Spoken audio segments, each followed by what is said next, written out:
event to mark the 29th anniversary of the establishment of the new Patriotic Party. The president said the country must stay the course to defeat the challenges facing her. Nana Addo Dankwa Akufo-Addo, who is due to step down as president in January 2025, expressed optimism he will be successful, or he'll be succeeded by an NPP candidate. He has also been swearing in the special prosecutor. We'll bring you that, but let's listen to the president first. Yesterday, the nation celebrated the beginning of its fight for freedom that was lit on the 4th of August in Salt Pond, 1947. By one of those coincidences that perhaps have divine blessing, today we're celebrating the 29th anniversary of the new Patriotic Party, the party that has dedicated itself to advancing the ideals and values that were established on that day, the 4th of August, 1947.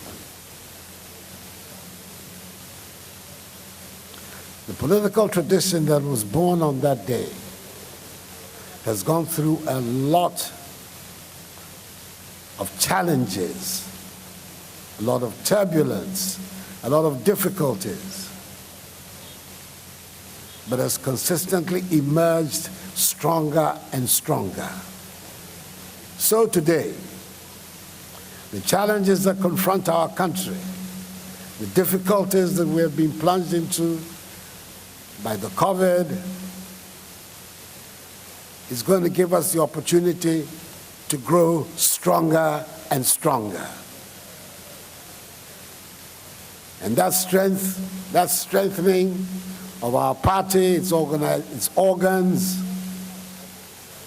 is going to mean one thing, and I'm very, very confident of it, that on the 7th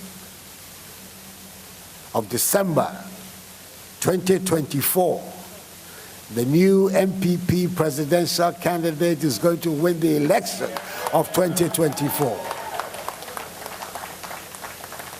So our objective, our responsibility is to do whatever it is necessary to make sure that that victory is forthcoming. We have to continue our way forward in Ghana. We cannot accept the backsliding that takes place every now and then. It hasn't benefited.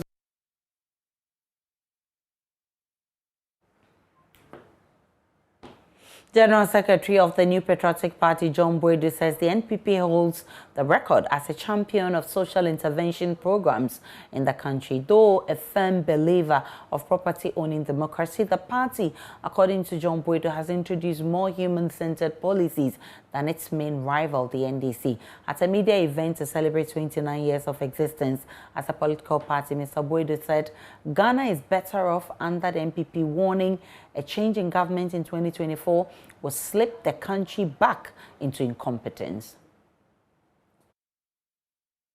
NPP, despite its center-right ideology, has implemented more social intervention programs than any other political party in the history of this country.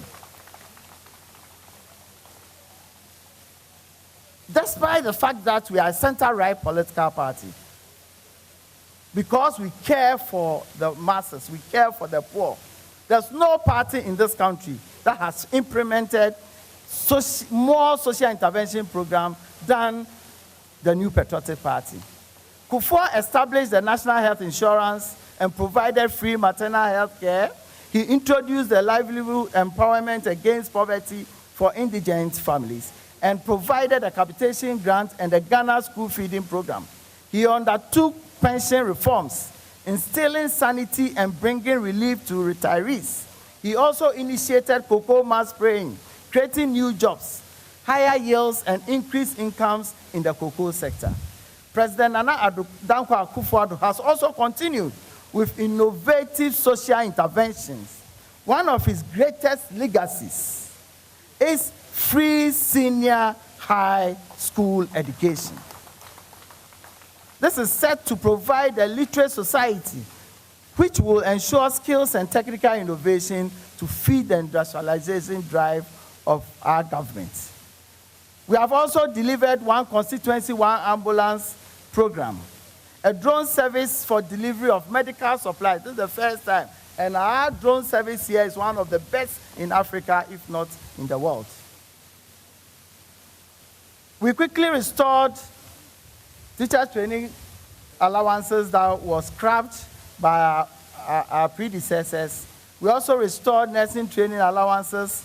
We introduced allowances for Arabic and Islamic instructors under the National Volunteer Service Program, and the absorption of examination registration fees for BEC and WASI candidates. He also brought NAPCO, which employed over 100,000 graduates. You remember that before we came, before 2017, we were under the strict aprons of the IMF. As part of the condition, employment had been freezed. Because of the innovative policies of our government, we were able to get out of the aprons of the IMF, and by this, we were able to introduce NAPCO, which employed over 100,000 of our youthful people, or youthful Ghanaians of our country. Now, NAPCO employees are being absorbed into permanent jobs in the public sector. The Zongo Development Fund that was established is also expected to transform the lives of many youth through skill training as well as modern sports facilities in selected communities. So congratulations is in order, but let's break it down for you. Political scientist Dr. Kwesi Amache Boateng, he joins me via Zoom for this conversation. Dr. Amache, I'm grateful for your time. What's your own assessment of the NPP as a party? One that is a champion of social interventions? Thanks for the opportunity, and let me say good evening to your viewers and listeners. Generally speaking, the NPP and of course the political parties in Ghana's Fourth Republic are to be congratulated, actually. They have done well. They have provided the wheels on which Ghana's democracy, and for that matter, the Ghanaian polity, the Fourth Republic of Ghana, has been carried. So far, so good. We set off on the 7th of 2003, and so far Ghana has made progress generally. But talking about progress and what the NPP, is to be commended for, I look at two angles: one, political development, and two, economic development. In the areas of political development, yes, the party has done quite well. There are some challenges here. He's talking of various social interventions that Ghanaians are enjoying. Several of them, the NHIS, excellent policy, providing crucial medical care to the needy, especially when one falls sick suddenly. It's an excellent policy. So far, it appears to be, doing well. It has encountered challenges, but critically, given the fact that the two political parties have embraced it, and the NDC has come into office, stayed with the same policy for a while, and the NPP has come back, it's received acceptance from, Ghanaians generally. And so, yes, the NPP is to be credited for that. It is also to be credited with several other social interventions. But my problem with these credits, come against a major challenge, because they are all in the areas of consumption. Generally, they are all in the areas of consumption, and some of them, if we go into them critically, will appear to be having challenges in the days to come. A challenge with their sustainability. Actually, when a nation, prides itself with consumption, but then has challenges generating significant resources, growing the economy to generate, funds internally to support these, then it becomes problematic. But besides that, the NPP also, I mentioned the sustainability of democratic governance in the Fourth Republic. The NDC has cooperated very well with the NPP in government, whether in opposition or in government. So in government and whether in opposition, that conflict and cooperation, between the two parties also has worked well to sustain our democracy. They've also formulated and articulated policy alternatives, especially when they are in the opposition. Yes, but then there are other challenges that one will want to also look at. And I think on this day that they are celebrating, the party's 29th anniversary, then the attention, could be drawn to some of the following issues. Generally, they border critically on internal democracy, transparency, and accountability. The party has, had to address itself to a major challenge. It's got to do with one, filling spots in the party structure, the party's various offices, and then two, and then first at the national and then regional levels, and then two, the issue of parliamentary candidates, and occasionally some individuals appearing to, have the support of officialdom. These really affect matters related to the internal democracy in the party, issues of transparency. Dr. Boadu, let's face the reality and look at policies churning out by the NPP government anytime they're in power. I mean, for the past 29 years, I'm talking about education, health, economy, infrastructure, agric. How would you describe the NPP's formulation of policies in these areas versus its implementation? Let's take education. Critically, the major change in policy in the area of education, has come out of the current policy being implemented. The free SHS. There was also an attempt to affect the way the universities are governed, and that document, didn't come off properly. It's not only the university community that had issues with it. Civil society organizations saw it as a terrible document, and so I think it's been shelved.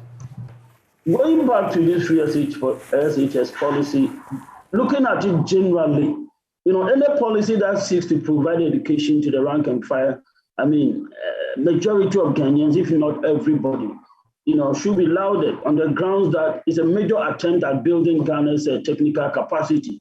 And it's on the basis of this that Ghana can, proceed to embark on a drive to generate, wealth for the economy. When you train your manpower needs, train them very well, equip them with relevant skills, then the nation's capacity is enhanced, to enable it to perform in other areas. But then the policy has got to be a realistic one.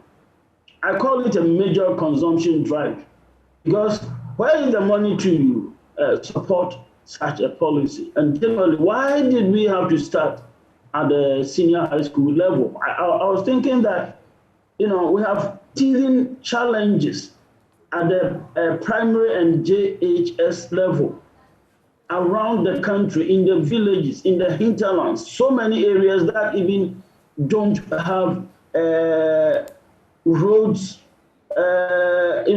potable water, health post. So many areas, the schools there terribly dilapidated, and the environment such that no teacher will want to be posted there. So when you want to really affect your system of education, one will want to believe that you start it from the foundation. So that critical area is neglected. We decided to handle it halfway. And so we have a situation where many of the students in the senior high school are not ready to pursue senior high school education. They are simply not ready. They can't read. You read things out to them, they don't understand. They can't express themselves in basic English. They are simply not ready. So I think that policy should have really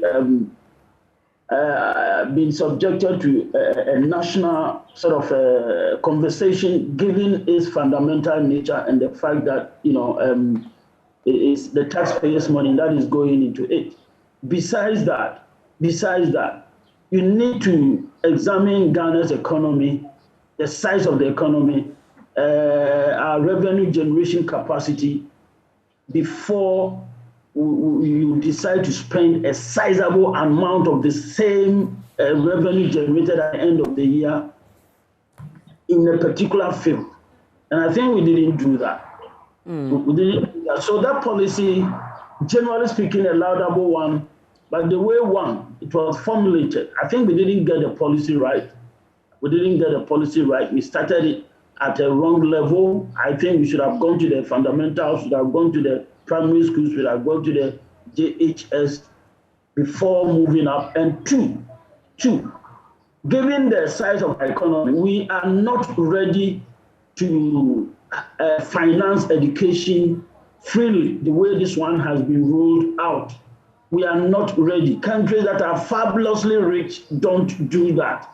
They establish an accountability relationship between the state and society. They make available loan facilities, and students take them knowing very well that when they begin to work in future, they will repay this money back. That is the issue of accountability relationship between state and society. This one did not do that. It's giving out money that virtually it hasn't got. The policy is problematic. Its implementation is another terrible thing. In its formulation, the key agency that will be running the policy, GES, definitely was left out. In its implementation, you have a high-handed approach, a top-down, the top heavily descending on officers who are the core implementers of this policy.